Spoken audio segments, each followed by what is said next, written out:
Hi guys, um, yet again, as you can see, broadcasting from the hospital. Again, wasn't planned. It's basically now just gone 9 p.m. on Monday evening. My last video I did was obviously very positive. I was getting my first treatment of the immunotherapy last week in the hospital, which actually went really well.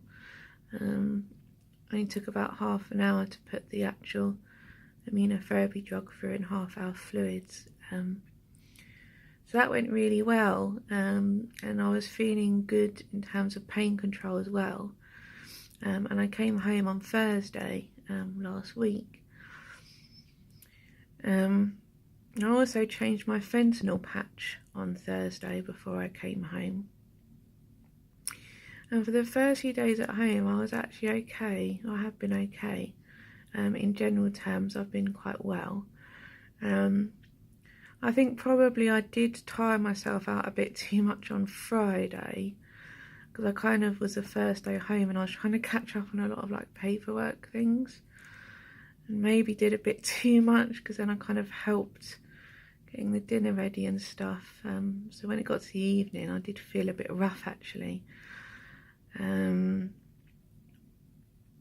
then I was okay again the next day.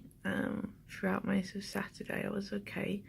Didn't really do much, just sat in the house. But then on Sunday I changed my fentanyl patch again at home at about midday. And about an hour later I just feel like really tired. It just suddenly sort of really hit me and I just couldn't stay awake. Which is kind of what you can see with me at the moment really. It's really struggling to keep my eyes open. I'm kind of like half awake, half asleep. So I'm just kind of, I'll be sitting there and then I'll sort of be having a daydream. So in my head, although my eyes are closed, I'm thinking something's happening. And then I'll ask someone something about what I think is happening, like my husband or something, he's there, and they're like, what are you talking about? So I'm sort of daydreaming in and out. And obviously you can't, that's not obviously not normal, or not good to be that drowsy. It's not just drowsiness, as I say, it's concentration as well. I'm finding it actually really hard to concentrate on anything. This video in itself I can feel is wearing me out, so I'm not going to take very long.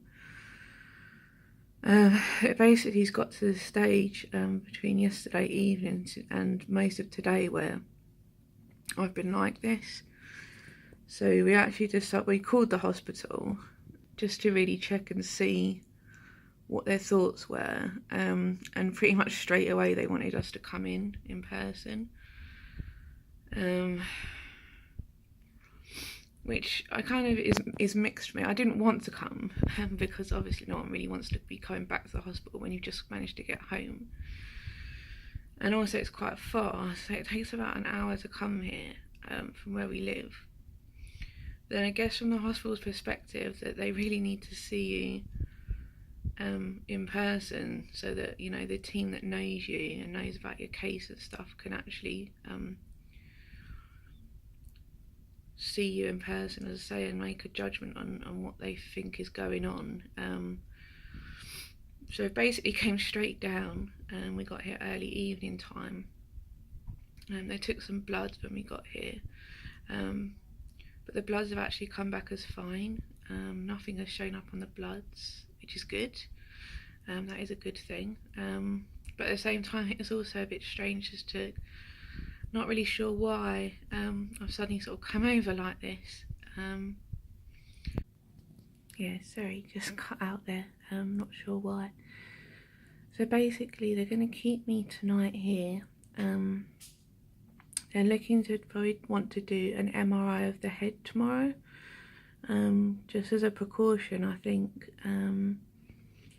I have had a CT of the head and chest last week, which came back clear, but I think, as I say, just to really double check and make sure that's okay. I think the MRI is more detailed as well, but I couldn't manage to do the MRI when I was here last time because of the pain. So I think they might do an MRI of my head tomorrow to check. Tonight they're going to stop one of the pills that I'm on, which is actually an anti-sickness pill. I'm just taking one at night. But they've said that can make you very drowsy, so they're going to not give that to me tonight and see how I am tomorrow. I mean, I really hope the best case scenario is that it will simply just be that I just stop taking that anti-sickness that I've been having, and that just lifts this extra like drowsiness that I've got, because say the fentanyl patch alone does make you very drowsy, so it might just be that having that together is too much. It'd be really good to just have a really basic solution like that. Yeah, I mean, I'm pretty confident that there's not going to be anything in the head, because I say, literally just had a CT of the head that came back fine, so I'm not really going to get too concerned, but I can understand why they would want to do it as a precaution. So yeah, I'm basically just going to try and get some rest tonight. So it's really disappointing to be in the hospital again, but I guess you better to check these things. Better to be safe than sorry, but yeah, I will let you know obviously what happens tomorrow. Speak to you soon. Bye.